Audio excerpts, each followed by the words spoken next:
June 18 po at siyempre po dumalaw na naman si Kong Pulong kay Tatay Digong. Kong, kumusta si Tatay Digong? Okay naman, masaya. Masaya siya ngayon, ha? Masaya siya ngayon. Nagbibiro. Okay, palabiro, ha? Daming jokes na inano sa mga apo niya. Okay. Yun, masaya naman siya, kumain. Okay. Tinanong yun ang ina kong tinanong kung kumain siya, kumain naman raw siya. Yun lang, okay naman siya, masaya. Ano siya nakipagbiruan sa mga apo niya? Hinahakam ba niya yung mga apo niya? Itong sa lalaki, about sa babae. Marami siya matuturo, ha? Although I'm sure yung tatay, marami na rin matuturo din. Ako sa anak niyang babae.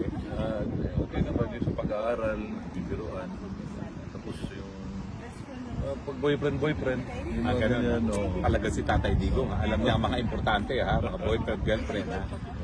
Balita sa Pilipinas, alam ba ho niyang pumuputok na yung gera sa Gitang Silangan? Hindi masyado kontrol. Yun nga sabi niya, kontrolado yung napapanood nila sa loob. Pero yung sabi niya, yung bago siya pumasok, may narinig niya sa mga ganyan. So, yun lang, binalik ng storya. Kinento ko naman, ano man nangyayari sa US, ganun, sa Pilipinas. Ganun. Ang pinaka-latest po dun sa repatriation ng Pilipino, nagkakamot na naman ng buhok po si PBBM. Para nung bagyo. Wala akong masagot dyan. Oo. So, gano'ng katagal po yung naging bisita nyo ngayon?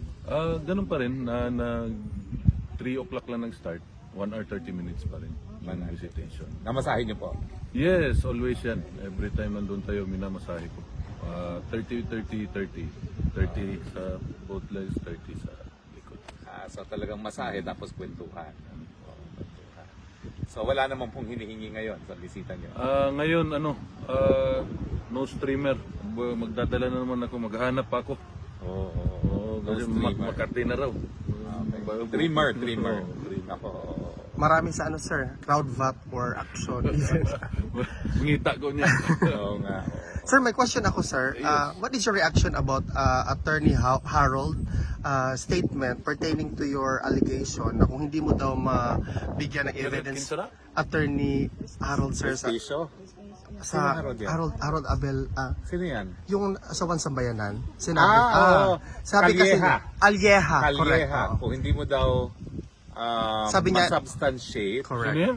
yung one sambayanan. Hindi ko kilala, so irrelevant yan sa buhay ko. Yan. Mario Joseph. Sorry ka na lang. Magnotaryo ka na lang dyan sa rekto. Okay. Hindi nga bugaduha ka. Pinakamagandang sagot. Okay. Magnotaryo, gusto mo lang sumikat gamit pangalan ko. Para ka rin yung asong ulol. Magnotaryo ka na lang dyan. Huwag ka na makisali. Sa Bisaya, ang tawag na mo anabay, apil-apilon ka. Paghilom. Well, Hindi ko kilala yan. Ano yung pangalan? Howard Calleja. Howard Calleja, sir. Attorney Howard Calleja. Magnotaryo ka na sa kalye. Anyway, Calleja naman siya. No? So, Calleja. Pakialam ko sa'yo.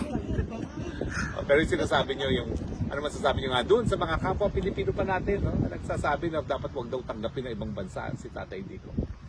Di kausapin nyo yung ibang bansa.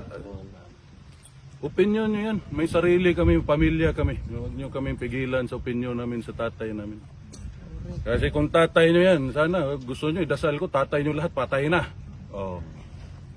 Huwag kayo makialam kung anong gusto namin lumabas sa bunganga namin. Ano ba tayo? Demokrasya to sino pa yung sa kalye? Sino yun? Calleja. Calleja, sir. Buhayin mo, pamilya mo maayos, huwag ka makialam sa problema namin. Apil-apilon kang bata ka. Huwag ka rin kailanin mo.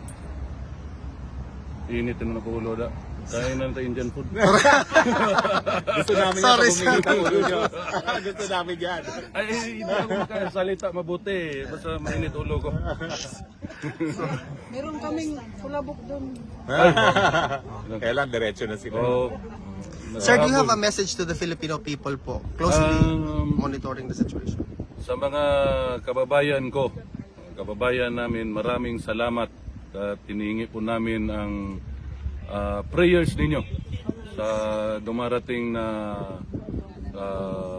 panahon para sa health ng tatay namin. Maraming salamat po ulit sa inyong lahat. Thank you, sir. Maraming salamat po. Until Thank tomorrow you, sir. po. Mabuhay po kayo, sir. Thank you. Alam